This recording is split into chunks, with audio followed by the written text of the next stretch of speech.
Nós vamos falar agora sobre esse vídeo aqui da Rabine Hossenfelder, que eu achei muito interessante esse vídeo, é uma crítica à União Europeia muito grande, né? De certa forma, a crítica que ela faz à União Europeia cabe direitinho no Brasil. O Brasil adora copiar a União Europeia nessa ideia de que temos que regulamentar tudo, que tem que regulamentar a coisa toda, porque é isso que dá valor à sociedade, a sociedade tem que ser regulamentada e não sei o que lá. E isso acaba condenando a Europa ao atraso tecnológico, né? Eu já falei isso em vários vídeos aqui, né? Quanto menos regulamentação você tiver, mais incentivo à inovação você tem. Não é à toa que é Estados Unidos e China que lideram a inovação. Por quê? Porque tem poucas amarras governamentais em cima de novas iniciativas. Você pode fazer qualquer coisa, né? E é o ideal isso. E depois que a tecnologia está madura, depois que você já tem uma tecnologia realmente funcional, se o Estado perceber que há algum problema mesmo, aí sim você segue no caminho de regulamentar aquela coisa, né? Mas em princípio existe o comportamento da aversão ao risco, né? Todo mundo tem medo daquelas coisas que você não conhece. Então você tem, naturalmente, a sociedade tem esse medo do que é desconhecido.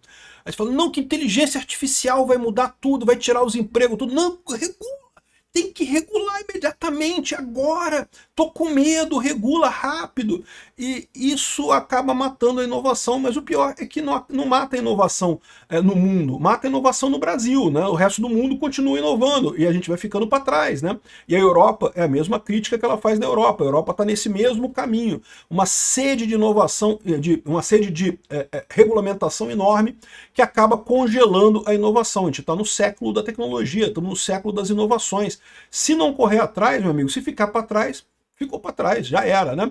Vamos entender o argumento dela aqui, porque no final ela chega num ponto que é o seguinte, ela acredita que a Europa está abandonando a democracia. E ela tem um ponto para isso, tá? Aliás, até o Pondé fez uma reportagem sobre isso aqui.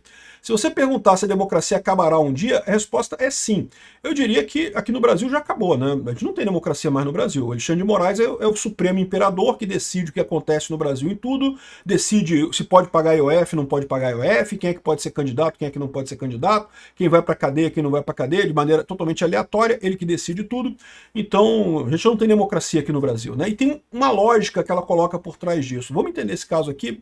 Pois bem, eu não vou tocar o vídeo dela todo, porque é um vídeo de 8 minutos, mas vocês sabem, todos os meus vídeos têm na descrição do vídeo, tem todas essas abas que estão aqui em cima. Se você quiser acessar qualquer uma delas, você pode fazer isso, né?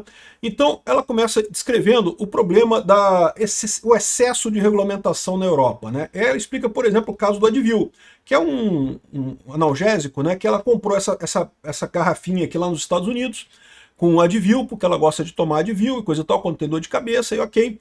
Mas na Europa não pode. Na Europa você só pode comprar 5 comprimidos de cada vez, ou um número, ela fala um número que eu não vou lembrar de cabeça, mas ela fala um número pequeno de comprimidos de cada vez. Isso daqui você compra uma garrafa nos Estados Unidos com 1000 comprimidos, aqui na Europa só pode comprar de pouquinho em pouquinho. E aí, o que ela fala? Mas o pior é a burrice disso, porque você pode ir na farmácia, você pode comprar 200 caixas de 10 comprimidos e você vai ter 2000 comprimidos do mesmo jeito, né? Ou seja, não tem nenhuma... A regulamentação não muda nada no final das contas, né? É um troço de dizer, não, mas aí a pessoa fica com uma visão diferente, ela tende a comprar menos, tende a influenciar menos. Caramba, as pessoas sabem o que elas querem da vida, as pessoas têm que ter o direito de decidir o que elas vão fazer da vida delas. Não é o Estado que vai definir se você vai tomar o remédio A ou o remédio B, não sei o que lá. Você tem que confiar nas pessoas, as pessoas têm que ter o direito de tomar essas decisões, né? E aí ela fala, pô, é a burrice, não apenas o Estado se metendo nesse negócio. Aí ela fala também sobre essa questão da garrafinha lá, que realmente é chato pra caralho esse negócio. Lá na Europa, quando você abre garrafa essa garrafa de plástico, né, a tampinha fica grudada. Eu não sei como é que não inventaram isso aqui no Brasil. Pode esperar que vão inventar isso aqui no Brasil daqui a pouco. Os parlamentares brasileiros adoram copiar a regulamentação inútil da Europa aqui pro Brasil. Para dizer, olha, somos um país industrializado, um país quase europeu. As nossas tampinhas também ficam grudadas na garrafa. Uma besteira que não ajuda em nada ninguém. Só aumenta o preço das coisas e prejudica todo mundo e é um saco. Porque você fica bebendo aquele negócio com aquela tampinha batendo no seu rosto, e enfim, uma idiotice completa. E se a pessoa puxar, sai a tampinha do mesmo jeito, então meio que... De novo, regulamentação não resolve o problema. Aliás, é cheio de regulamentação desse tipo. É o que eu falo para vocês, a regulamentação da lei Felca, por exemplo, vai prejudicar um monte de gente bem intencionada, um monte de gente que faz a coisa correta, e o pessoal que faz crimes com crianças mesmo, esse pessoal vai continuar fazendo as coisas todas do mesmo jeito, porque é só usar VPN, é só usar outros caminhos para fazer as coisas, ou seja, regulamentação, além de tudo, é burra, não consegue resolver o problema, né? A única coisa que a regulamentação faz é convencer, ou tentar convencer o eleitor de que o deputado votou, tá vendo? Estou te protegendo, assinei um papelzinho aqui, ó, uma leizinha aqui com papel rabiscado aqui, ó. E aí, eu te protegi, ó, que beleza, ó, você tá protegido, tá porra nenhuma, porque tá cheio de buraco essas regulamentações, não protege ninguém de porra nenhuma. Se a pessoa quiser continuar comprando remédio no atacado, você continua comprando remédio no atacado e não muda nada. E aí ela fala o absurdo que é justamente como que os Estados Unidos continua crescendo e a Europa meio que parou no tempo com muita regulamentação, cada vez mais regulamentação e mais regulamentação ainda, né? E, de fato, se você reparar aqui, olha o negócio aqui, ó. A União Europeia apresenta um novo projeto para defender a democracia. Então a União Europeia está querendo agora regulamentar as redes sociais para defender a democracia. Olha que coisa, igual aqui no Brasil, né? A visão deles é que as influências nas redes sociais são muito grandes e coisa e tal, e com isso tem que ser corrigido, tem que ser consertado isso daí, tá? E olha só, é importante deixar claro que existe alguma influência desse tipo? Sim, existe, é lógico que tem. A Rússia faz isso abertamente, aliás, sempre fez. Não é só na rede social agora. E isso que eu acho que é a principal falha desse pessoal entender, que esses agentes externos que fazem tentativa de interferência política na Europa, não fazem nas redes sociais. Aliás, as redes sociais são pouco eficientes para isso. É muito mais eficiente você fazer isso nos jornalzões, nos grandes jornais da Europa. Eles sim que estão, muitos deles estão no bolso dos russos. Eles é que são usados pelos russos para isso, né? Eles levantam aqui o caso da Romênia, em que realmente um candidato russo estava na frente lá na Romênia, recebendo dinheiro do Kremlin. Aí eles estão querendo associar isso ao problema das fake news nas redes sociais. O que eles esquecem de dizer é que sim, o cara investia pra caramba em rede social e coisa e tal, mas não foi isso que fez o cara ganhar. O que fez o cara ganhar é justamente compra de voto, né? O pessoal lá agia para comprar voto pra caramba. Compra de voto existe, você botar um monte de gente lá. Infelizmente na Romênia ainda tem resquício de pessoas que sentem falta da época do comunismo, não sei o que lá, né, da época a Romênia foi comunista, né? Não era ligada diretamente à União Soviética, mas era o mesmo regime, tinha ligações ali, né? Então ainda tem muita gente que ressente disso, que achava que a vida era melhor naquela época, né? Saudosismo do passado, né? E aí você consegue cooptar essas pessoas para fazer compra de votos, para fazer grupos de influência e coisa e tal. O que eu falo para vocês é isso, as redes sociais dificultam a propaganda, elas não ajudam a propaganda. A propaganda russa era muito mais efetiva na Europa antes das redes sociais do que é agora nas redes sociais. Então a Europa querer defender a sua democracia é um direito deles fazerem isso, eu acho que é importante. Existe realmente esse negócio de usar a rede social para fazer ataques e para fazer propaganda, colocar pontos de propaganda e coisa e tal. Mas a verdade é que isso tem muito menos força agora do que tinha antes, quando era feito no jornal. O que leva esse pessoal a achar que a rede social é esse monstro é justamente o fato de que é o medo do novo, é a aversão ao risco, o comportamento de aversão ao risco, né? E além disso tem um outro fator também que entra nessa história também, que é o seguinte: a pessoa que está perdendo influência política de forma legítima tem um incentivo muito grande para acreditar que há uma campanha de desinformação contra ela na internet, coisa e tal, né? Porque ela não consegue saber por que ela está perdendo apoio, ela está perdendo apoio porque realmente tem políticas merda, porque tem posicionamentos que o público não gosta. Mas é muito tentador para essa pessoa dizer que não, é por isso. A mesma tentação que tem o pessoal que perde a eleição de culpar a urna eletrônica, a mesma tentação é muito confortável, né? Ah, perdi a eleição, perdi porque a urna eletrônica, sala escura do TSE, que totaliza os votos, não sei o que lá, maquininha, né? Como é que o pessoal chama aí? Tem um nome que o pessoal dá aí, que é maquininha mágica, não sei o que lá. É muito confortável esse tipo de coisa, né? E, de novo, eu não estou dizendo que você não possa ter críticas. As críticas podem haver, né?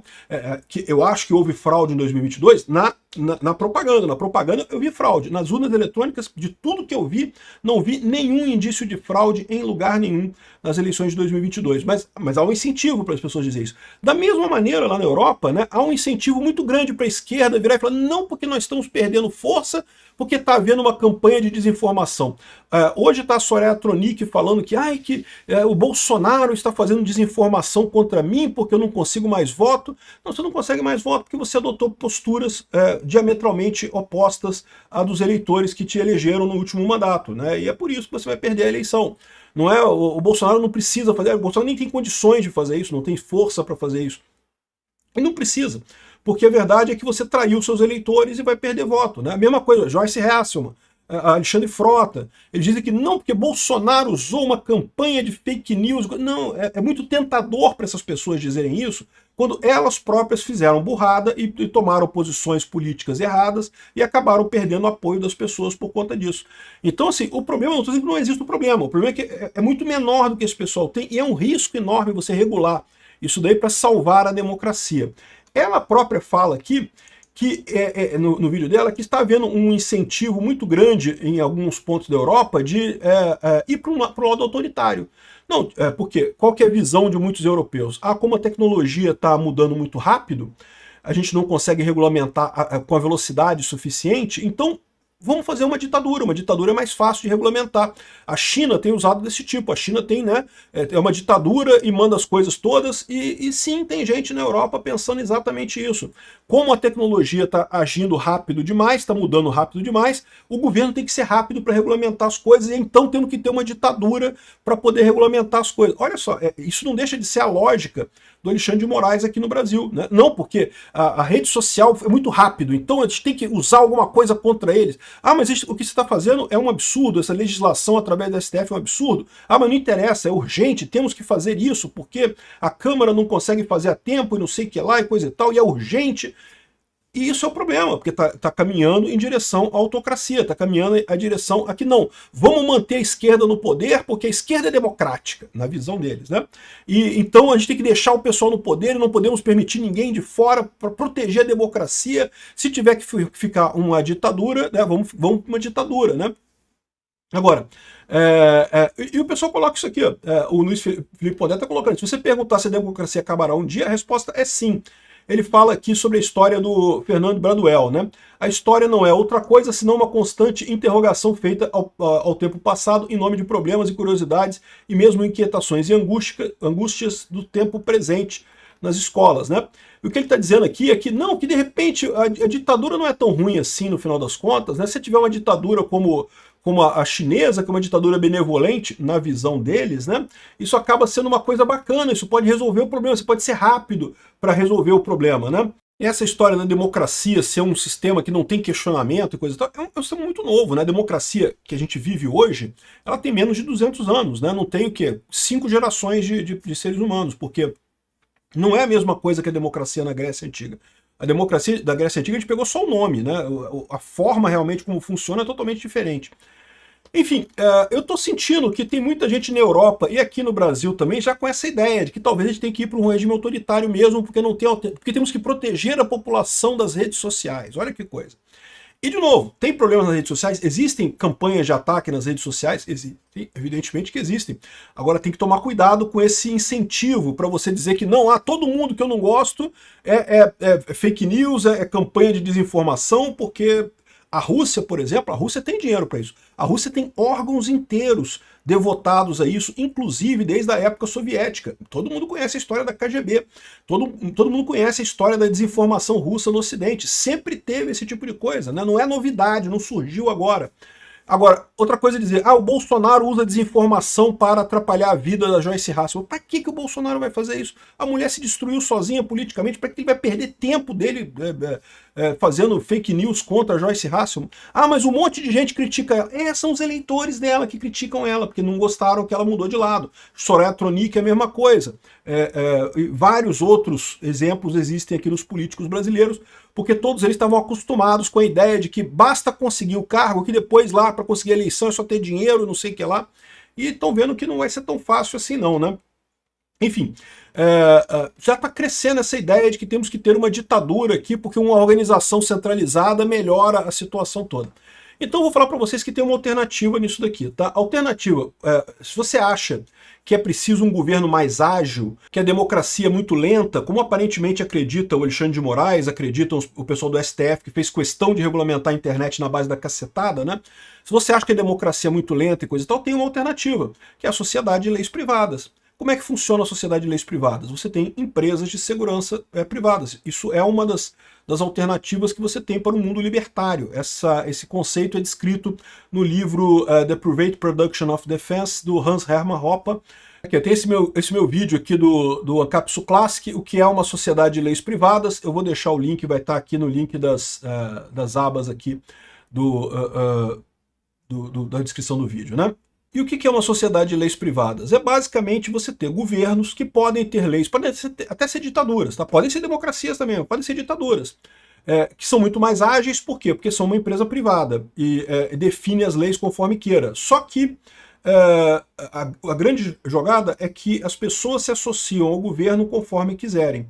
Então, aqui no Brasil, ao invés de você ter um governo só, e aí todo mundo tem que votar, escolher ou Lula ou Bolsonaro, vamos imaginar que a gente tivesse, ou pode ter até mais outros candidatos, não? Vou ver que ao invés disso você tivesse várias empresas de segurança privada, ou vários governos do Brasil aqui no Brasil.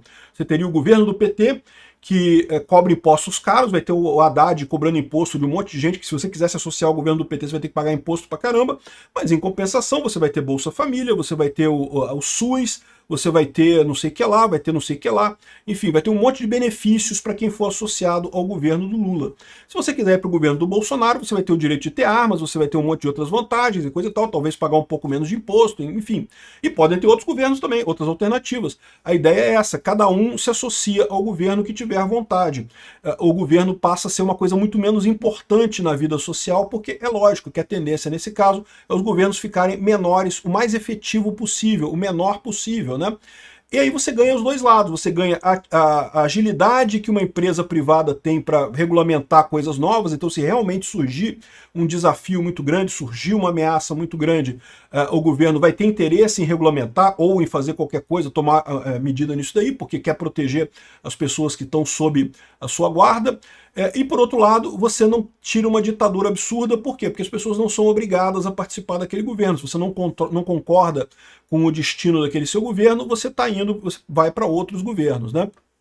E o mais curioso dessa história é que eu falo sempre pro pessoal, mas isso nunca vai acontecer, porque os governos jamais vão abrir mão disso, e não sei o que lá, e pode ser que sim, pode ser que realmente nunca aconteça, mas já está acontecendo. De certa forma já está acontecendo. Hoje em dia você já tem um monte de gente aqui no Brasil, eu não estou falando de gente rica, discutindo abrir empresa no Paraguai, ter residência no Paraguai, ter residência... O que a pessoa está fazendo? Ela está escolhendo o governo onde ela quer pagar imposto e onde ela quer se estruturar. Né? A verdade, já está acontecendo. Isso já é um fenômeno de classe média. Daqui a pouco chega nas classes mais baixas. Igual o PJ, né? Igual a pessoa trocar CLT por PJ. Né? Começou com o pessoal que ganha um pouquinho melhor, classe média, e daqui a pouco chega no pessoal da mais baixa. Então vai todo mundo começar a abrir endereço no Paraguai ou no Uruguai, onde for mais barato para você pagar imposto, não sei o que lá. A gente já está caminhando para um capistão. Essa ideia seria uma ideia muito interessante. Você resolve os dois problemas. Você pode ter uma empresa que é uma empresa até autoritária, que tem um cara que manda em tudo, sei lá, o Elon Musk. Mas de repente você pensa assim, o Elon Musk mas é um cara inteligente. Eu prefiro pagar meu imposto para o Elon Musk e deixar ele decidir as coisas, porque ele é um cara inteligente, vai decidir correto e coisa e tal. Não é tão inteligente assim não, porque ele é meio russete, mas é razoavelmente inteligente em algumas coisas. Então, entendeu a ideia? Essa é a proposta da sociedade de leis privadas. É uma das maneiras que o ancapistão pode ser implementado no mundo.